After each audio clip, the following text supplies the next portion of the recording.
नमस्कार बच्चों, how are you all. मैं डॉक्टर सोना कौशल, डॉक्टर न्यूरोसाइकोलॉजिस्ट, मैं आपके साथ जुड़ी हूँ, मनोरोग विशेषज्ञ हूँ। और मैं आज आपको चंद ऐसी बातें बताऊंगी जो आपको बहुत अच्छा लगेगा सुन के, और आपका बहुत मार्गदर्शन होगा कि आप अपने एग्जाम्स में अपनी बेस्ट परफॉर्मेंस कैसे दें, ताकि आपके अच्छे से अच्छे आप स्कोर कर सको, और कैसे आप तनाव मुक्त रहोगे एग्जाम्स के दिनों में। क्योंकि देखा गया है ना कि जैसे जैसे एग्जाम्स पास आते हैं, हमारी बच्चों की चिंताएं बढ़ती जाती हैं। तो अब हम आपसे बात करेंगे कि कैसे चिंता मुक्त रहना है और कैसे कंफर्टेबल कॉन्फिडेंट रह के अपने एग्जाम्स देने हैं। तो टीचर से भी रिक्वेस्ट करूंगी कि वो भी आगे बढ़ चढ़ के कुछ सवाल पूछे, ताकि बच्चे उनको देख के सवाल पूछे। कल मैंने टॉपिक लिया था डिप्रेशन पे, उसके बाद मुझे कुछ फोन कॉल्स आए थे, बहुत अच्छा लगा। आज मैं बोलूंगी बच्चों को कि यही हाथ उठा के क्वेश्चंस पूछेंगे जब मेरा टॉक खत्म हो जाएगी। कुछ भी संबंधित है, जो भी कोई भी परेशानी है आपकी, आप पूछ सकते हो। कल मैंने डिप्रेशन, स्ट्रेस, एंजाइटी पे बात किया था कि कैसे मानसिक स्वास्थ्य को स्वस्थ रखा जाए। और मैंने आपको ये बात बताई थी कि अगर कोई भी आपको परेशानी है, दुख है, चिंता है, घबराहट है, और नींद नहीं आ रही, भूख प्यास नहीं लग रही, और 2 हफ्ते से ज्यादा ये लंबा चलता है, तो जरूर आप इस पे वो करें, अपना ध्यान लेके जाएं और अपने आप को डॉक्टर को दिखाएं। लेकिन आज मैं आपको बात करूंगी कि कैसे आप मानसिक स्वास्थ्य को स्वस्थ रख के, कॉन्फिडेंट रह के, खुश रह के अपने एग्जाम्स अच्छे से दो, ताकि आपकी अच्छे से अच्छी स्कोरिंग हो और आप जीवन में आगे बढ़ सको। हम शुरू करते हैं। अब मैं आपको स्मार्टफोन की तरफ लेके चलती हूँ। तो ये है, हम लोग बात करेंगे। हाँ, अब देखिए, छोटी मोटी कुछ भी परेशानी जीवन में आती है। जीवन में कल भी मैंने बताया था कि जीवन में चुनौतियां या चैलेंजेस या परिस्थितियां या परेशानियां कह लो, तो आएंगी ही आएंगी। तो अभी छोटे हैं तो एग्जाम्स हैं, बड़े हो गए नौकरियां होंगी, उसके बाद घर गृहस्थी होगी। तो ये तो लाइफ है और इसी को एंजॉय करना है सबने। और कैसे हम लोग खुश रह के जीवन जी सके, ये मैं आपको सिखा रही हूँ। लाइफ स्किल्स के टॉपिक्स भी आपसे धीरे धीरे मैं लूंगी आगे चल के। आज मैं आपके बहुत इंपॉर्टेंट विषय पे आती हूँ कि तनाव मुक्त रह के एग्जाम्स कैसे दो। अब इसमें आपको करना क्या है कि आपको जो प्लानिंग करनी है आपने एग्जाम्स की। अब आपके एग्जाम्स आ रहे हैं, प्री बोर्ड्स हो चुके हैं, बोर्ड्स आ रहे हैं बच्चों के, और बाकी छोटी क्लासों के भी एग्जाम्स आते हैं। तो जब भी एग्जाम्स आने वाले होते हैं, या जब भी आप इस समय आप उनकी प्लानिंग करनी है, सोच समझ के, इतना समय बच गया मुझे, अब ऐसे प्लानिंग करके उसको कैसे करना है, ये मैं आपको तरीका बताऊंगी। फिर आपको पॉजिटिव रहना है, जो भी है मैं अच्छे से अच्छी तरह से करूंगा और अपनी बेस्ट परफॉर्मेंस दूंगा। तो वी हैव टू प्लान करना है, पॉजिटिव रहना है। फिर स्पिरिचुअल, भगवान से भी जुड़े रहना है हमेशा, प्रेयर हमेशा हमारे साथ रहनी चाहिए। और हमें अपने काम में परसिस्टेंट रहना है। मतलब ये नहीं कि गिव अप कर दिया, आज पढ़ा तो 2 दिन नहीं पढ़ा। परसिस्टेंटली, कंटिन्यूअसली अपने काम को आगे बढ़ते चले जाना है। ठीक है, जैसे यहाँ पे लिखा है कि success does not mean the absence of failures, it means the attainment of ultimate objectives, it means winning the war, not every battle. कहने का मतलब है कि सफलता जो है, इसका मतलब सफलता का मतलब ये नहीं है कि हमारे आगे चुनौतियां नहीं आएंगी, या हम कभी गिरेंगे नहीं, या कोई प्रॉब्लम्स नहीं आएंगी।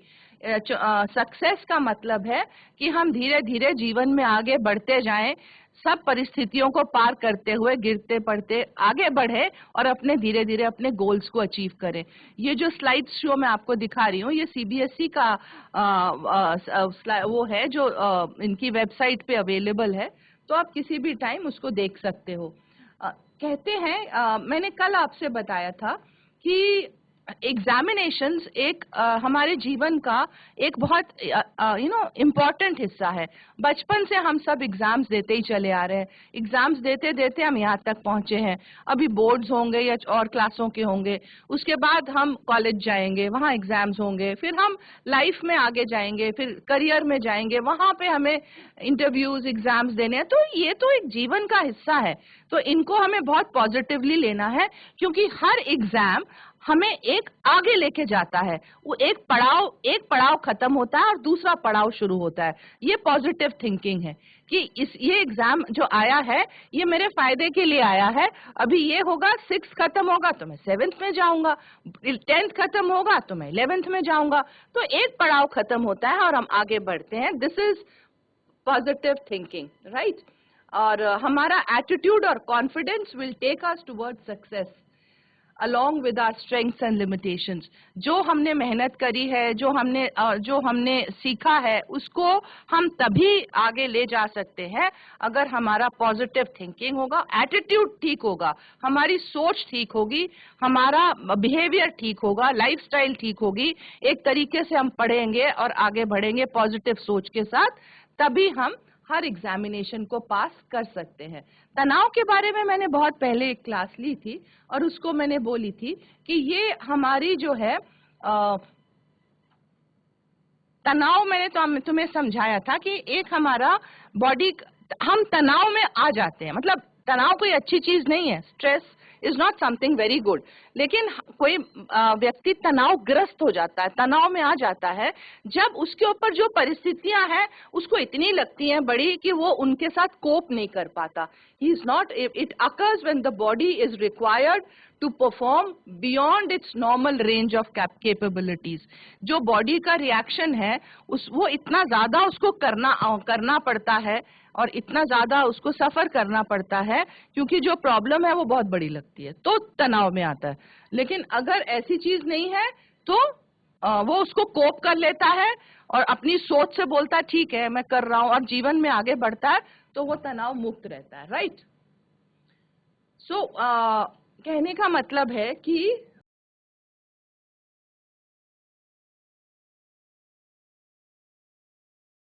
इससे पहले मैं आगे बढ़ूं, मैं ये कह दूं, मैं तनाव एक शब्द में यूज कर रही हूँ, स्ट्रेस। हर तरह का तनाव खराब नहीं होता है। There are 2 types of stress, ये मैं पहले भी बता चुकी हूँ। एक होती है गुड स्ट्रेस, एक होती है bad stress, you stress and distress. Good stress क्या होती है कि अभी एग्जाम्स आ रहे हैं तो थोड़ा सा वो है, थोड़ा सा अंदर दिल में खलबली है, मन में कि देना है, परफॉर्म करना है, ये मोटिवेशन होती है। थोड़ा सा थोड़ा सा चिंतित रहना, ये मोटिवेशन है कि ये हमें आगे लेके जाती है।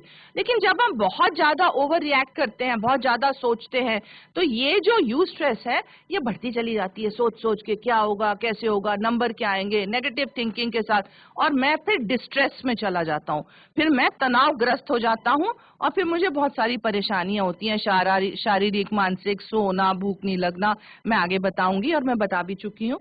तो हमें यू स्ट्रेस अच्छी है, तो थोड़ा सा तो जागरूक रहना है ना, थोड़ा सा तो चुस्त रहना है ना कि एग्जाम आ रहा है, मोटिवेटेड रहना है। सो उसको लेते हुए हम आगे बढ़ते हैं। डर, ठीक है। अब एक चीज होती है डर, बच्चे मुझे फोन आते हैं, मैम बहुत डर लग रहा है, बहुत डर लग रहा है। किस बात का डर लग रहा है? एग्जाम्स का डर लग रहा है। पता है डर क्या होता है? डर एक negative, it's a negative response to a problem. अगर कोई भी लाइफ चुनौती जीवन में आएगी, उसके प्रति हम नेगेटिव सोचेंगे तो हमें डर लगेगा।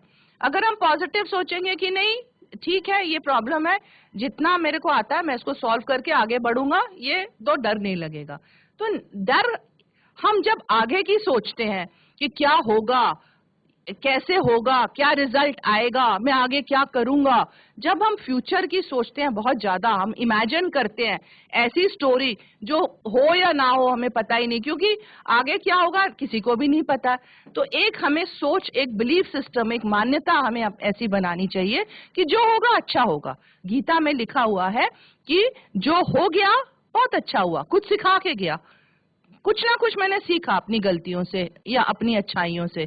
जो हो रहा है बहुत अच्छा हो रहा है, वेरी गुड, सब कुछ अच्छा है, खा रही हूँ, पी रही हूँ, स्कूल में हूँ, पढ़ रही हूँ, हवा है, पानी है, सब कुछ, एवरीथिंग इज गुड। और जो होगा वो तो बहुत अच्छा होगा। तो जब हम ऐसी मान्यता रखेंगे तो डर नहीं लगेगा। लेकिन अगर हम सोचेंगे अरे क्या होगा, रिजल्ट का क्या होगा, नंबर कम आ गए तो बेइज्जती हो गई, तो एडमिशन नहीं मिलेगा, वगैरह वगैरह, कुछ भी नेगेटिव सोचें और इमेजिन करें और विजुलाइज करें तो डर लगेगा। तो डर एक फ्यूचर की बात है, तो डर से आगे निकलना चाहिए, हमें सोचना चाहिए जो होगा अच्छा होगा, ठीक है। कई बार देखा गया कि पेरेंट्स और टीचर्स का भी होता है ना कि वो क्या कहेंगे, टीचर्स कहते हैं, एक्सपेक्टेशंस होती हैं टीचर्स की अपने बच्चों से कि ये तो बहुत अच्छे हैं, तुम्हारे इतने नंबर आने चाहिए। घर में पेरेंट्स कह देते हैं इतने नंबर आने चाहिए, दोस्त कह देते हैं यार इतने आएंगे इतने। तो ये जो या हमें अपने से ही एक्सपेक्टेशन होती है, अरे मैं इतना पढ़ा हूं, मेरे इतने परसेंट तो आने चाहिए। तो ठीक है, इसके बारे में सोचो, लेकिन अभी सोचने की जरूरत नहीं है। आप बोलो जब रिजल्ट आएगा तब देखेंगे उसके बारे में, क्योंकि अभी से आप एक्सपेक्टेशन रखोगे तो आप उसी के बारे में सोचते रहोगे और फिर कहीं ना कहीं तनाव पैदा हो जाता है। और तो ये पीयर प्रेशर, और पेरेंट्स को भी समझाना है कि मार्क्स वगैरह की बात ना करें, रिजल्ट की बात ना करें, बच्चों को पढ़ने का मौका दे, टीचर्स भी मोटिवेटेड रखें, ज्यादा रिजल्ट्स की बात या ज्यादा एग्जाम्स को हवा ना बनाए। अननोइंगली हम लोग बना देते हैं, लेकिन ये फिर हमें नॉलेज मिलती है कि अगर टीचर्स रोल मॉडल्स हैं बच्चों के, तो आप अगर तनाव मुक्त रहोगे, आप खुश रहोगे, तो आपके बच्चे भी स्वस्थ और खुश रहेंगे। सो इट्स वेरी इंपॉर्टेंट कि टीचर्स के लिए भी क्लासेस स्ट्रेस मैनेजमेंट होनी चाहिए। ठीक है, अब कहते हैं, कोई कहता है लक, लक क्या होती है? लक बहुत, luck is what happens when preparation meets opportunity. Luck कुछ नहीं है, लक है कि जो तुम्हारी मेहनत है और जो तुम्हें अपॉर्चुनिटी मिली है एग्जाम देने की, तो जब इन दोनों का मिलन होता है, एग्जाम देते हो और मेहनत करी है, वो तुम्हारी लक है। तो लक कोई चीज बाहर से नहीं होती, इट्स ऑल आपकी मेहनत, आपका पॉजिटिव एटीट्यूड और आपका एग्जाम देने की अपॉर्चुनिटी।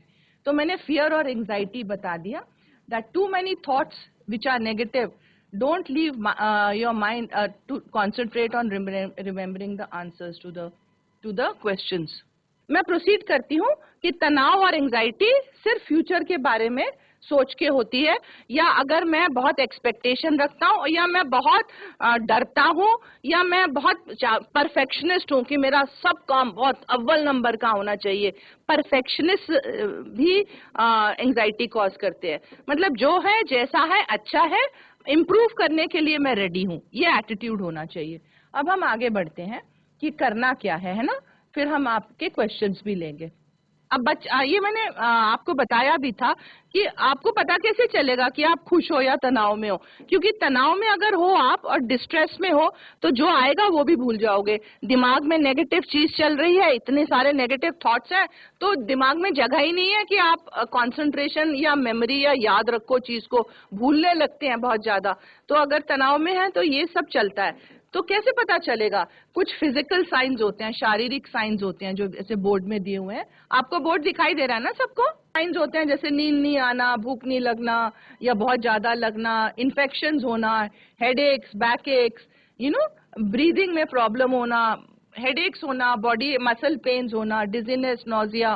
साइकोलॉजिकल या इमोशनल साइंस होते हैं कि बहुत घबराहट सी होती है, डर लगता है, रेस्टलेस, एंजाइटी होती है, सर में लगता है कि भारीपन है, कुछ याद ही नहीं रह रहा, इरिटेबल, चिड़चिड़े हो जाते हैं, गुस्से में रहते हैं, कॉन्सेंट्रेट, याद, ये सारी प्रॉब्लम्स होती हैं इमोशनल।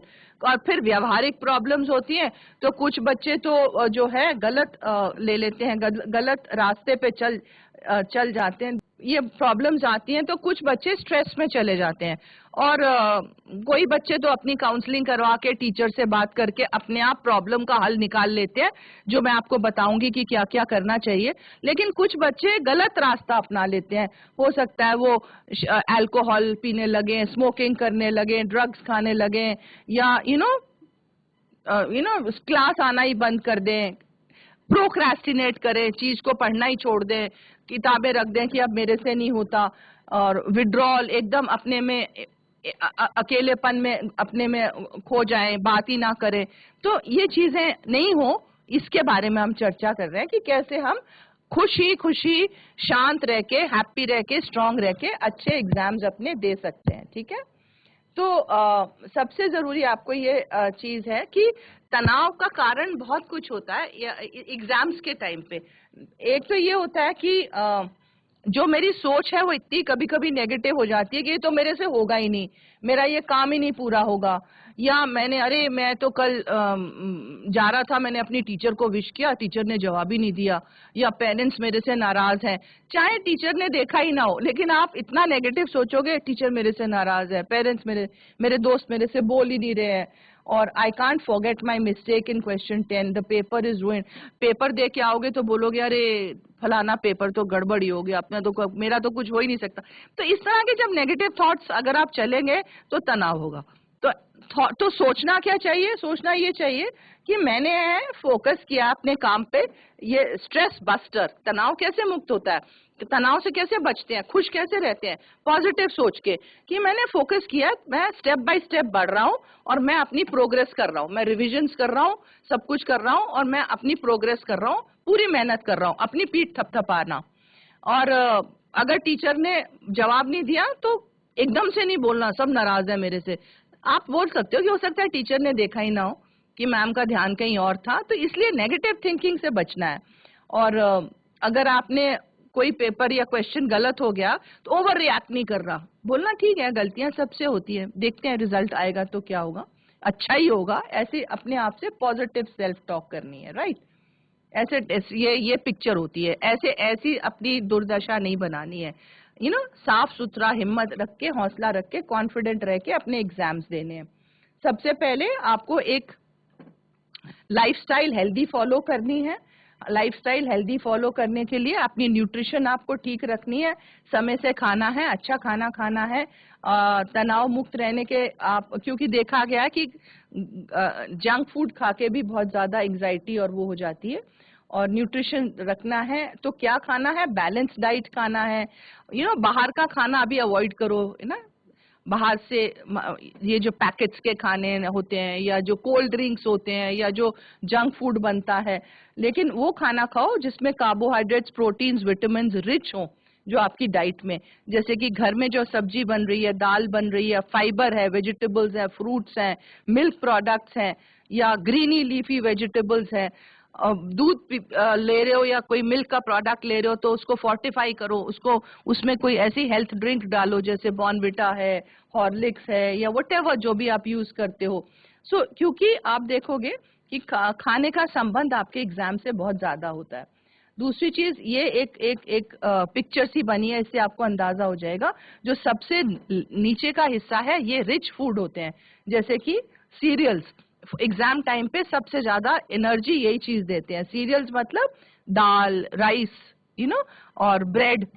और उसके बाद आपका आता है वेजिटेबल्स एंड फ्रूट्स, ये खाने चाहिए खूब, जो भी हरी सब्जियां इस समय जो भी सीजन में मार्केट में मिलती हैं। उसके बाद आप थोड़ा बहुत खा सकते हो मीट, या अगर आप नॉन वेज खाते हो तो मीट वीट का वो मतलब बच्चे पूछते हैं कि क्या नॉन वेज खा के बहुत ताकत आती है, ऐसी बात नहीं है। मैंने आपको बताया सीरियल सबसे ज्यादा इंपॉर्टेंट होते हैं, वेजिटेबल फ्रूट्स होते हैं, फिर उसके बाद आपका अगर पोल्ट्री या मीट या एग्स है या मिल्क के प्रोडक्ट्स है, ये तीसरे नंबर पे आते हैं, कम एनर्जी देते हैं। और सबसे कम आपको खाने चाहिए स्वीट्स या फैट्स, तली भुनी मीठी चीजें, राइट। तो इस हिसाब से अपने डाइट को रखिए और थोड़ा थोड़ा खाना दिन में खाते रहिए। बहुत हैवी मील और भरा हुआ मील लेने की जरूरत नहीं है, क्योंकि भरा खाना खा के फिर नींद आती है। तो हल्का हल्का ये आप जैसे रख लीजिए, और छोटी डाइट्स लेके भी, ताकि आप फ्रेश रहे और आपका पढ़ाई में मन लगे, राइट। कार्बोहाइड्रेट्स होते हैं पोटेटोज, ब्रेड, व्हीट, राइस, है ना, ये सब कार्बोहाइड्रेट्स होते हैं, ये एनर्जी फूड्स होते हैं, इनसे तुरंत एनर्जी मिलती है। प्रोटीन्स हमारी बॉडी का रिपेयर बनते हैं, प्रोटीन्स हमारी बॉडी को बनाते हैं, ये मिलता है आपका वेजिटेबल्स और बीन्स में या एग्स में या cashew, almonds, green peas, yoghurt, दही। फिर फैट्स होते हैं चिकने खाने, फैटी एसिड्स होते हैं, ये बॉडी के लिए भी जरूरी होते हैं थोड़े बहुत, ये बटर, एग, चीज में मिलते हैं। और मिनरल्स और विटामिन तो बहुत जरूरी होते हैं, क्योंकि ये बहुत सारी बॉडी के फंक्शंस में पार्ट लेते हैं। तो ये ग्रीनी वेजिटेबल्स में स्पिनच, पालक, tomato, water lemon, this type of broccoli. सबसे जरूरी एग्जाम टाइम पे या पढ़ते समय ब्रेकफास्ट होता है, तो कभी भी भूखे पेट नहीं जाना है। ब्रेकफास्ट खाने की आदत, अभी तो थोड़ा सा टाइम बचा है, एग्जाम्स का महीना भर बचा है, ब्रेकफास्ट खाने की आदत डाल लो। कुछ भी खाना है सुबह उठ के जरूर खाना होता है। और जो है अपना कोई भी जो बाकी खाना मैंने आपको बताई दिया, पानी खूब पीना है और अपने आप को हाइड्रेटेड रखना है। पानी, फ्रेश वाटर इज गुड, और ये जो कोल्ड ड्रिंक्स वगैरह होते हैं इन चीजों को अवॉइड करना है, राइट। तो खाने की बात तो हमने अब काफी कर ली। अब हम जाते हैं क्योंकि याद भी तभी रहेगा, कंसंट्रेशन भी तभी होगी और लिख भी तभी पाओगे अगर तुम्हारी बॉडी में न्यूट्रिशन अच्छी और हेल्दी है। अब दूसरी चीज आती है लाइफस्टाइल में एग्जाम देने से पहले जो बेस्ट परफॉर्मेंस के लिए आती है एक्सरसाइज। आपकी एक्सरसाइज बहुत जरूरी है, क्योंकि कल भी मैंने बताया था एक्सरसाइज से जो डिप्रेशन था, जो ब्लैक डॉग था, वो पीछे रह जाता है। तो स्ट्रेस, एंजाइटी, डिप्रेशन सब हट जाते हैं अगर आप बॉडी को एक्सरसाइज करोगे। रोज आधा घंटा तो करो ही करो किसी भी तरह की एक्सरसाइज। इससे क्या होता है, अच्छे हार्मोन्स बनते हैं बॉडी के अंदर जो बॉडी को हेल्दी रहने में हेल्प करते हैं। रेगुलर एक्सरसाइज बहुत जरूरी होती है, ठीक है। वॉकिंग या साइकिलिंग कर सकते हो 15 मिनट्स अ डे या हाफ एन आवर कर सकते हो। 2 या 3 बार हफ्ते में कर लो, रोज नहीं कर सकते हो। कोई स्पोर्ट्स भी खेल लो अपनी, है ना, या स्विमिंग कर लो। और नहीं तो अगर साइकिलिंग और ये सब नहीं है तो कम से कम जॉगिंग, भागना या फास्ट वॉकिंग एटलीस्ट 15 मिनट से आधा घंटा 2 या 3 बार हफ्ते में, ये करने के लिए। और कई बार जैसे आप देख रहे हो कुछ बच्चे ध्यान नहीं लगा रहे हैं, तो उनका ध्यान क्यों नहीं लगता इन चीजों में? क्योंकि अपने आप से आप जो बच्चे ध्यान नहीं लगा रहे हैं, भाग रहे हैं या हंस रहे हैं, वो अपने आप से वो बैरियर्स उनमें वो क्या चीज है जो वो ऐसा काम कर रहे हैं? उनकी सोच ऐसी है, वो सोच रहे हैं हमें इस चीज की जरूरत नहीं है। तो ये एक बैरियर है, क्योंकि इस चीज की जरूरत सबको होती है, इस नॉलेज की, इस तरह की बातों की। और या मैं एक्सरसाइज इसलिए नहीं करता, मैं सोचता हूँ मुझे जरूरत नहीं है, या फिर मैं इंडोर ही खेलता रहता हूँ, वीडियो गेम्स पे बैठ जाता हूँ और मैं आउटडोर एक्सरसाइज नहीं करता, टाइम वेस्ट कर देता हूँ। और अगर मैंने डाइट अच्छी नहीं ली है, जंक फूड खाया, तब ताकत ही नहीं रहेगी या मोटिवेशन ही नहीं है, क्या है, क्या करना है, इस तरह का नेगेटिव थिंकिंग हो जाएगी। और जो बच्चे बोलेंगे नहीं नहीं टाइम वेस्ट हो रहा है, सोच गलत है, और सोचेंगे एक्सरसाइज जरूरी नहीं है, उतनी देर पढ़ लो, तो वो भी गलत है। यू शुड रिमेम्बर कि exercise is a must, right. Physical exercise या स्पोर्ट्स पढ़ाई के ड्यूरेशन में बहुत जरूरी है। 10 to 30 minutes every 40 to 50 minutes of continuous study. आप 1-1.5 घंटे की पढ़ाई के बाद 10 से 20 मिनट की कोई ना कोई एक्सरसाइज या कोई ना कोई थोड़ा सा बॉडी को, मैं बता दूंगी अभी क्या एक्सरसाइज आप बॉडी में कर भी सकते हो जिससे कि आपकी बॉडी प्रोडक्टिव रहेगी, राइट। अच्छा, अब मैं आपको बताती हूँ नींद के बारे में। एग्जाम से पहले अगर आपकी नींद पूरी नहीं हुई है तो एग्जाम्स अच्छे नहीं होंगे।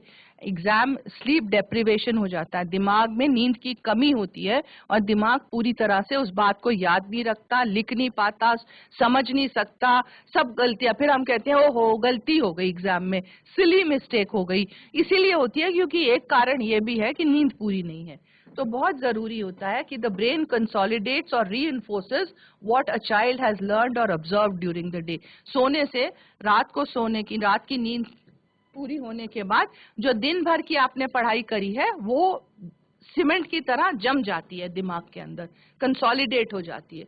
तो रात की नींद बहुत जरूरी है, रात की नींद, नहीं तो स्लीप डेप्रिवेशन होता है और उससे चिड़चिड़ापन, इनअटेंटिवनेस, इम्पेशंस, भूलना, ये सारी प्रॉब्लम्स हो जाती हैं, ठीक है। और तो अब नींद का कितना है ये देखा गया है कि कम से कम 7-8 घंटे रात की कंटिन्यूअस नींद। ये नहीं कि 2 घंटे आप सो लिया फिर थोड़ा सा उठ लिया, पढ़ लिया, फिर 2 घंटे सो लिया, ऐसे नहीं। कम से कम ये आदत अब से डाल लो ताकि एग्जाम टाइम तक ये आपके साथ रहे। कम से कम 7-8 घंटे की नींद, 7 घंटे तो जरूरी है। लिखा तो वैसे 8 to 8.5 घंटे है, लेकिन 7 से 8 घंटे की नींद आप जरूर रखिए रात को। तो उसके लिए आप ये कोशिश करिए कि समय से खाना खा लीजिए रात का।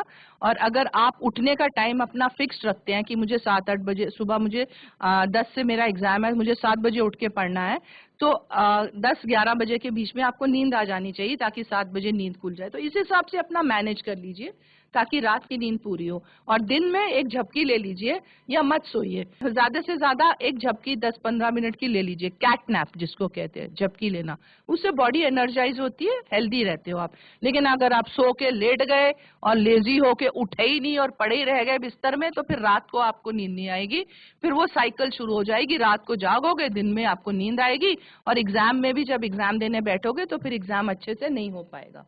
टाइम मैनेजमेंट बहुत जरूरी है कि मुझे टाइम मैनेजमेंट अभी आप 2 तरह से करना है। टाइम मैनेजमेंट आपको अच्छी तरह से करना है। एक तो जो पढ़ने का है उसका एक टाइम टेबल बना लीजिए आप, अभी 20 दिन का जो भी टाइम बाकी है एग्जाम्स का, और अपने सब्जेक्ट्स रख लीजिए टाइम टेबल बना के, और रिवीजन करिए। अभी कोई नई चीज मत उठाइए, सिर्फ रिविजन्स करिए जो चीज पढ़ चुके हो। बीच बीच में क्वेश्चन आंसर्स आप ले लीजिए अपने, एक पेपर, एक या दो क्वेश्चन पेपर जो भी आपका बोर्ड है उसके पुराने क्वेश्चन पेपर्स आप करके देखिए। और जब आप क्वेश्चन पेपर करोगे और 3 घंटे में देखोगे, तो जो 15 नंबर का क्वेश्चन है उसको उतना टाइम दीजिए, जो 5 नंबर का उसको उस हिसाब से टाइम दीजिए। तो ये तो एग्जाम पेपर की टाइम मैनेजमेंट हो गई। और पढ़ने का टाइम टेबल बना लीजिए और सारे सब्जेक्ट्स की रिवीजन स्टार्ट कर दीजिए। मुश्किल सब्जेक्ट शुरू में रख लीजिए और टफ सब्जेक्ट्स बाद में रख लीजिए। इस समय ट्यूशंस और स्कूल की पढ़ाई तो जो भी है, लेकिन सबसे ज्यादा काम आएगी आपकी सेल्फ स्टडी, जो आप बैठ के खुद रिवाइज करोगे, क्योंकि आप एग्जाम में वही लिखोगे जो आपको याद रहेगा। तो इसलिए रिविजन्स बहुत जरूरी है। तो इम्पोर्टेंट, और जो चीजें बहुत मुश्किल हैं, जो चीजें आती हैं उनको पहले रिवाइज करो अच्छी तरह से, उनको दोहराओ, ठीक है। और जो चीजें बहुत मुश्किल हैं या कठिन है या जो नहीं आती है उनको रख लो, समय बाद में मिलेगा तो अपने टीचर से या पूछ के आप अपने उस चीज को वो कर सकते हो। तो करने के लिए एक शेड्यूल बनाओ, सबसे पहले टाइम टेबल बनाओ, प्रायोरिटाइज करो। जो चीजें आपको मुश्किल लगती हैं उनको पहले सुबह सुबह दिन के टाइम उनको रिवाइज करो। प्लान करो अपने सेशंस को कि इतने से इतने बजे तक ये पढ़ूंगा, इतने से इतने बजे तक टेस्ट दूंगा। 1 घंटा या 50 मिनट पढ़ो, फिर 10 मिनट की ब्रेक ले लो। कंटिन्यूअस किताब खोल के बैठने से कुछ फायदा नहीं। जो भी टाइम टेबल बनाओगे रिवीजन का, घंटे भर का बनाओ या 50 मिनट का बनाओ, फिर 5-10 मिनट की ब्रेक ले लो, उस पर उठ जाओ, कुछ खा लो, आराम कर लो। तो टीवी शीवी और वीडियो शीडियोज मत देखना, या 10 मिनट एक्सरसाइज कुछ कर लो अपनी, लेकिन टीवी और वो सब मत देखना, क्योंकि उसमें टाइम वेस्ट होगा और उससे फिर निकल नहीं पाओगे, है ना। और अगर स्टक मत हो जाओ, जो चीज नहीं होती है उसी में मत फंसे रहो 3 घंटे, उसको हटा के आगे बढ़ते रहो, और वो चीज बाद में टाइम बचेगा तो पूछ लेना। बड़े बड़े टॉपिक्स को छोटे छोटे हिस्सों में डिवाइड करके रिवाइज करो अपना। तो ये शेड्यूल है पढ़ने का तरीके से, इसको कहते हैं स्मार्ट स्टडीज, स्मार्ट लर्निंग। तो कितने घंटे बैठे ये जरूरी नहीं है, आपने बैठ के कितना पढ़ा ये जरूरी है, ठीक है। अब अपने आप को जब आप कुछ कर लेते हो तो अपनी ही पीठ थपथपा सकते हो और अपने को छोटे छोटे रिवॉर्ड भी दे सकते हो। अरे अब मैंने आज इतना रिवाइज कर लिया शेड्यूल के अकॉर्डिंगली, चलो अब मैं, मम्मी आज मेरे को ना आप हलवा बना दो, कि मम्मी आज मेरे को आज फ्रूट चाट बना दो, आइसक्रीम खा लेता हूँ। तो इस तरह से अपने आप को रिवॉर्ड्स करो। जब भी पढ़ने बैठो, कुर्सी मेज पे पढ़ने बैठो, और टीवी या मोबाइल ये चीजें दूर हटाओ रखो, और जो भी दिमाग में बात आ रही सब ऑफ कर दो। घर वालों को भी कहो कि हल्ला ना मचाएं, और अपना एक जगह पे बैठ के लैंप लगा के कंसंट्रेट करके पढ़ाई रिवीजन शुरू करो। जो चीजें दिमाग में डिस्ट्रैक्शंस कर रही हैं, अरे ये करना है वो करना है, उसको दिमाग कागज में लिख लो और साइड में रख लो, बोलो बाद में करूंगा। तो उस चीज से तुम्हारा दिमाग कॉन्सेंट्रेटेड रहेगा, ठीक है। से नो टू डिस्ट्रैक्शंस, राइट।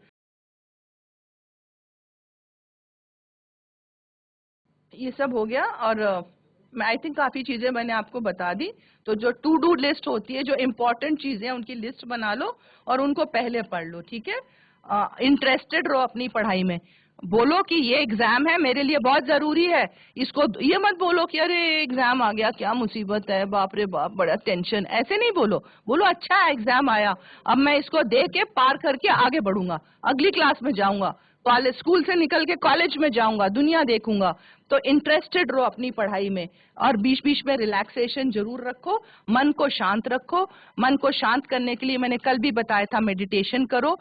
गहरी सांस अंदर लो और उसको रोको 6 गिनते गिनते, और 6 गिनते गिनते छोड़ो, या 10 गिनो, 1 गिनो अंदर सांस लो बाहर छोड़ो, 2 गिनो, सो 1 से 10 तक गिनो और सांस अंदर लेके छोड़ो। सो ब्रीदिंग करोगे और उस पर फोकस रहोगे तो मन तुरंत शांत हो जाएगा। और अगर नर्वसनेस है, कोई टेंशन हो रही है, तो घर में किसी से बात कर लो, अपनी टेंशन को डिस्कस कर लो, स्टडी का प्रोग्राम बनाओ। बताओ क्या बताया मैंने, क्या समझा तुमने। कंसंट्रेशन इसलिए नहीं है ना क्योंकि तुम्हें इंटरेस्ट नहीं है, तुम्हें लग रहा है ये मेरे फायदे की चीज नहीं है, और जो लोग सुन रहे हैं वो तुमसे आगे बढ़ जाएंगे क्योंकि वो लोग इस चीज को समझ रहे हैं कि कितनी इंपॉर्टेंट है, ठीक है। अब मैं तुम्हें इम्पोर्टेंट 2-4 बातें ये बोलती हैं कि जब एग्जाम होगा तो एग्जाम से पहले रात को तुम सारा सामान अपना रख लेना जो सुबह के लिए तुम्हें चाहिए होगा। अपना रोल नंबर, पेन, पेंसिल, ये सारी चीजें रात को रख लो, सुबह टाइम नहीं मिलता। सुबह तैयार होके अपना नाश्ता करके जरूर जाओ। और जहां भी जाना एग्जाम का सेंटर होता है वहां पे 1-1.5 घंटा पहले निकलो, ताकि किसी ट्रैफिक जैम में या किसी चीज में फंस ना जाओ और देर ना होगी। वहां जाके दोस्तों पढ़ते हुए मत जाओ, जितना पढ़ा है बोलो, अपने आप से बोलो सब बढ़िया है। और दोस्तों के साथ डिस्कशन मत करो कि तूने क्या किया, तूने क्या किया एग्जाम से पहले।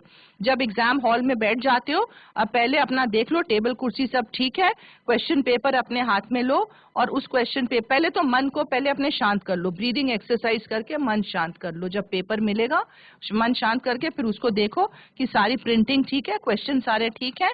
अगर कोई प्रॉब्लम है तो तभी टीचर से डिस्कस करके वहीं पे इसको सॉल्व कर लो। दूसरों को मत देखो कि वो क्या कर रहा है, वो क्या कर रहा है। फिर आंसर शीट लो, आंसर शीट में जो इंस्ट्रक्शंस दिए हैं कि किस तरह से भरना है, पेपर किस तरह से पढ़ना है, उन इंस्ट्रक्शंस को अच्छी तरह से पढ़ो। अपना रोल नंबर, नाम सब भरो उसमें पेपर में और अपना क्वेश्चन स्टार्ट करना शुरू कर दो। जहां पे अगर अटकते हो या जो क्वेश्चन नहीं आता है उसमें ज्यादा समय स्पेंड मत करो, थोड़ी जगह छोड़ के आगे बढ़ जाओ। तो जो चीज आती है पहले उसको कर लो, फिर जो जो चीज बची हुई है जो कठिन लगती है उसको कर लो।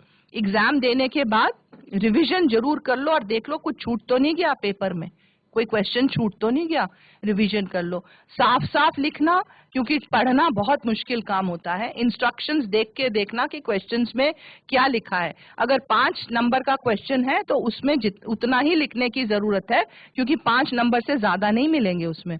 ये नहीं है कि वो आता है तो उसमें 3 पन्ने लिख दिए, उतना ही लिखो जितनी जरूरत है। और अगर 15 नंबर का है तो उसमें ज्यादा लिखने की जरूरत होती है। तो इसको ध्यान में रखते हुए अपने क्वेश्चन करो, साफ राइटिंग में लिखो, जहां पॉसिबल है डायग्राम्स बनाओ, स्पेस छोड़ के लिखो। दूसरी कॉपी लेते हो तो उसको बांधो और उसमें नाम वाम लिख के फिर उसमें लिखना शुरू करो। और एग्जाम देने के बाद जब पेपर हैंड ओवर हो जाता है रिवाइज जरूर कर लो। और जब बाहर निकल के आओगे बहुत जरूरी है कि उस क्वेश्चन पेपर को बैग में डाल दो, चुपचाप अपने घर आओ, उसके बारे में किसी से चर्चा मत करो कि क्या हुआ, तुमने क्या लिखा। आराम करो, खाना खाओ और अगले दिन के एग्जाम की तैयारी करो। पुराने क्वेश्चन पेपर का डिस्कशन करना या उसके नंबर जोड़ने की कोई जरूरत नहीं है, वो सिर्फ समय वेस्ट होता है, राइट। जहां अगर किसी चीज की जरूरत है तो अपने पेरेंट्स से मांग सकते हो। याद नहीं रहता बहुत बच्चे कहते हैं, तो याद करने के लिए बहुत सिंपल तरीके होते हैं। न्यूमोनिक्स बना लो, जैसे विबग्योर बनाते थे, VIBGYOR, है ना, वायलेट, इंडिगो, ब्लू करके ऐसे बड़े बड़े शब्द, बड़ी बड़ी चीजों के छोटे छोटे नाम बना के याद करो। या डायग्राम बना लो, याद करते थे, एक सूरज बनाते थे, उसकी ऐसी किरणें बनाते थे, तो उन किरणों में उन चीजों का नाम लिखते थे जो हमें याद करनी होती है। कोई नंबर, बड़ा नंबर है 764890, कुछ याद करना है, उसको छोटे छोटे ब्लॉक्स में तोड़ लो, 760,890,52, इस तरह से ब्लॉक्स में बना के चीज को जोड़ो। और याद करने का एक ही तरीका है, रात की नींद अच्छी होनी चाहिए, खाना ठीक खाना चाहिए, रात को सोए होगे और जितने तुमने रिवीजन करा होगा, जितनी बार उस चीज को समझ के पढ़ा होगा, रटने की जरूरत नहीं है, समझ के पढ़ा होगा, रिवाइज किया होगा, तो वो चीज उतनी ही याद रहेगी। कंसंट्रेशन, फोकस के लिए नींद बहुत जरूरी है। थोड़ी सी ब्रीदिंग एक्सरसाइज करके अपने पेपर को स्टार्ट करना, मन को शांत करके, और अपने काम पे फोकस करना। ये मत देखना कि दूसरा क्या कर रहा है या कितना लिख रहा है। तो आई थिंक मैंने काफी चीजें कवर कर ली। अब मैं ये चाहती हूँ कि आप लोग जो हो मेरे से पूछो। ये एग्जाम्स के बारे में मैंने बताया आपको कि कैसे तनाव मुक्त रह के अपनी बेस्ट परफॉर्मेंस देनी है। और क्योंकि कोविड के टाइम पे लिखना काफी कम हो गया था, ऑनलाइन क्लासेस थी, तो अभी लिखने की समस्या बच्चों में आ सकती है। तो खूब लिख के पढ़ो, जितना भी पढ़ रहे हो लिख के पढ़ो, बोल के पढ़ो। और याद रखने का एक और तरीका ये भी है कि दूसरे को सुना दो जो पढ़ा है, और दूसरे को सुना दोगे तो वो चीज याद रह जाएगी। और खूब लिखो। हेलो हाँ हाँ, हेलो बेटा। जी मैम, मेरा क्वेश्चन ये था कि सारा दिन हम खुश रहते हैं, सब कुछ अच्छे से करते हैं, लेकिन रात में जब सोने जाते हैं तो फिर वहाँ पर नर्वस फील होता है कि मतलब हाँ टेंशन होता है कि बोर्ड का पेपर है, कैसे होगा, क्या करेंगे। हाँ तो हाँ तो मैंने काफी कुछ बताया उससे, उसमें काफी चीजें तुम्हें समझ भी आ गई होंगी। तो दिन भर में आप अपनी चीज, कोई हुआ नहीं है, बोर्ड का एग्जाम भी वैसे ही एग्जाम्स हैं जैसे और एग्जाम्स होते हैं। तो और ये एग्जाम्स आते रहते हैं जीवन में। तो आपको करना ये है कि अपना दिन भर आप रिवीजन करिए, और दिन में आप एक्सरसाइज भी आधा थोड़ा सा दिन में करिए, अपने दिनचर्या में लाइए। और रात को सोते समय आप अगर अपना पूरा रिवीजन करके सोएंगे तो, और थोड़ा मेडिटेशन करके सोएंगे, थोड़ा डीप ब्रीथ करके सोएंगे, और अपने आप से कहेंगे कि मैंने अपना बेस्ट दिया है, और अपनी पॉजिटिव थिंकिंग रखेंगे तो टेंशन नहीं होनी चाहिए। ये तो हम जो चीज अपने, अगर आप आगे का सोचोगे क्या होगा, जैसे मैंने शुरू में बताई है, इसका जवाब दिया ना मैंने, कि आप सोचोगे रिजल्ट क्या आएगा, दोस्त क्या कहेंगे, पास होगा कि नहीं होगा, तब तो फियर और एंजाइटी आएगी। ये सोच आपको अपनी बदलनी है। ये आपको बोलना है जो होगा अच्छा होगा, मैंने मेहनत करी है, फल अच्छा आएगा। जब रिजल्ट आएगा तब उसके बारे में सोचेंगे। और अपनी फोकस सोने पे। सोने में मैं आपको ये भी बता दूं, अगर आप दिन भर जागे हो और आपने पूरी पढ़ाई करी है और आप थके हुए हो, बोल के पढ़ा है, लिख के पढ़ा है, तो रात को तो नींद आ ही जाती है। लेकिन अगर आप दिन में सो गए तो रात को नींद नहीं आएगी। सोने की प्रक्रिया, स्लीप हाइजीन बहुत जरूरी है। ये देखा गया है कि अगर आप समय से खाना खा लो, 8-9 बजे अपना डिनर ले लो, और फिर आप अपने कमरे में जाके अपनी रिविजन्स करो। रात को वही सब्जेक्ट रखना जो बहुत मुश्किल या हेवी नहीं है, थोड़े से लाइटर सब्जेक्ट्स होते हैं, उनकी रिवीजन करो। और सोने से पहले अगर आप फ्रेश हो जाओ, अपने हाथ मुंह धो लो, 1 ग्लास आधा ग्लास दूध पी लो। दूध में ट्रिप्टोफैन होता है, दूध में अच्छा होता है जिससे नींद आती है, दूध पी लो। और रात को सोने से पहले टीवी मत देखो, किसी से कोई डिस्कशन मत करो, दोस्तों से कोई झगड़ा या कोई बात मत करो। दिमाग को शांत करना रात को, तभी नींद आएगी। इसको स्लीप हाइजीन कहते हैं। चाय कॉफी बिल्कुल मिनिमम कर दो एग्जाम्स के दिनों में, रात को तो पीने का सवाल ही नहीं होता। कैफिनेटेड चीजों से स्टिमुलेशन होता है, नींद नहीं आती। Next question. Good afternoon ma'am. Very good afternoon. Ma'am, जब मैं पढ़ती हूँ तो उस टाइम तो मुझे याद हो जाता है, जैसे ही मैं पेपर दूंगी उसके बाद सारा ब्लैंक हो जाता है, माइंड में कुछ ही नहीं आता, उसके बाद पेपर ही छोड़ देती हूँ पूरा। हाँ, होता है ऐसे। ये होता है, थॉट ब्लॉक हो जाता है ना कई बार एकदम। यही स्ट्रेस होती है, इसी को तनाव कहते हैं, कि सब कुछ आता है और एक पेपर देखते ही सब भूल जाते हैं। इसी को तो स्ट्रेस कहते हैं। और इसी के बारे में मैंने तुम्हें बताया कि अगर तुमने पढ़ा हुआ है, अपना दिमाग में कॉन्फिडेंस रखना बहुत जरूरी है। अपने से पॉजिटिव अपने से ही पॉजिटिव अपने आप को बोलना है कि मैंने सब पढ़ा हुआ है, मैं अपनी बेस्ट करूंगी। और पढ़ते समय जितना, अगर तुमने एक चीज एक बार पढ़ी है और उस चीज को तुमने अगर 5 बार रिवाइज किया है, तो कोई उम्मीद ही नहीं है कि वो भूल जाएगी। तो जितना रिवीजन कर लो, जो चीज पढ़ी है उसका रिवीजन करो। अभी नई चीज मत उठाओ कोई भी पढ़ने के लिए, कोई नई किताब या नए टॉपिक या नई बुक, कुछ नएपन में मत पढ़ो। अभी तो सिर्फ रिवीजन का टाइम है, आधा एक महीना, आधा 20-25 दिन बचे हैं एग्जाम्स के। तो जितना रिवाइज करोगी उतना आपको चीज याद आएगी। बोल के करो, लिख के करो, डायग्राम्स बना के करो, और रिविजन्स करो। और अपने आप को एग्जाम दिन भर में प्रैक्टिस करो। एक हफ्ते में 1 या 2 पेपर अपने को दो, मॉडल पेपर्स। 3 घंटे बैठो और इमेजिन करो कि मैं हॉल में बैठी हूँ और क्वेश्चन पेपर मेरे सामने है, और 3 घंटे में मैंने उसको सॉल्व करना है। तो फिर वो बॉडी को हैबिट हो जाती है, आपको लगेगा कि ऐसा तो मैं कितनी बार प्रैक्टिस करके दे चुकी हूँ। और जब पेपर मिलता है तो मैंने आपको पहले भी बोला कि उसको देख के एकदम से मत घबराओ, पहले उस पर एक नजर डाल के उसको देखो सब कुछ ठीक लिखा है, फिर लिखना शुरू करो। लेकिन जो चीज नहीं आती है उसको छोड़ दो, वो धीरे धीरे दिमाग में वापस आएगी। जगह छोड़ दो, स्पेस छोड़ दो, और जो आता है उससे शुरू करो। तो जब तुम्हें एक बार लिखना शुरू करते हैं तो दिमाग से फिर वो चीज निकलने शुरू हो जाती है और बाकी चीजें भी याद आती है। Next question. Good afternoon ma'am. Very good afternoon, very very good afternoon. Ma'am, मेरा क्वेश्चन ये है कि कुछ टाइम कोई कॉन्सेप्ट या कोई टॉपिक होता है, वो हम बहुत बार पढ़ते पर वो कभी कभी आता ही नहीं है दिमाग में। बहुत आपको जो भी चीज पढ़नी है, आपको टॉपिक और कॉन्सेप्ट ऐसे होते हैं जिन्हें हम बहुत बार पढ़ते पर वो दिमाग में आते नहीं है। दिमाग में नहीं आते। तुमने पहले कहा एग्जाम में नहीं आते। एग्जाम में जो आएगा वो तो एग्जामिनर ही बताएगा। एग्जाम में क्या आएगा हमें वो डिस्कस नहीं करना, हमने अपना कोर्स पढ़ना है, बस रिवाइज करना है। जो कंसेप्ट आपको समझ नहीं आते हैं, क्योंकि बहुत ही कॉमन क्वेश्चन है ना, सबको सब कुछ तो नहीं आता, कई जगहों पे जो चीज समझ ही नहीं आएगी, तो जब तक तुम उस चीज को समझो मत, वो तुम्हें याद नहीं रहेगी। तो समझना, उसका कंसेप्ट समझना बहुत बहुत जरूरी है। तो जब आप पढ़ रहे हो और आपको कंसेप्ट समझ नहीं आएगा तो उसको रटने का कोई फायदा नहीं है, भूल जाते हैं। तो उसको समझो। कंसेप्ट समझने के लिए कोई जितना प्रयास कर सकते हो करो, अपने टीचर्स से पूछो या ट्यूशंस में अपने ट्यूटर से पूछो। कई बार पेरेंट्स भी पढ़े हुए हैं, वही बता देते हैं, उनको भी अपना पढ़ाई। अगर तुम्हारा कोई एल्डर ब्रदर सिस्टर है जो इस चीज से पढ़ा, उससे क्लियर करो। अगर कोई दोस्त है अच्छा तुम्हारा, और अच्छे दोस्त बनाने चाहिए जो एक दूसरे की मदद करें, उनसे कंसेप्ट दूर करो। तो ये तो तुम्हारे हाथ में है ना कि कंसेप्ट दूर करना है, और पूरा प्रयास करो उसको करना। और टीचर्स तो हमेशा तुम्हारे साथ है ही है, उसको समझ के करोगे तो याद रहेगा। Good afternoon ma'am. Very good afternoon.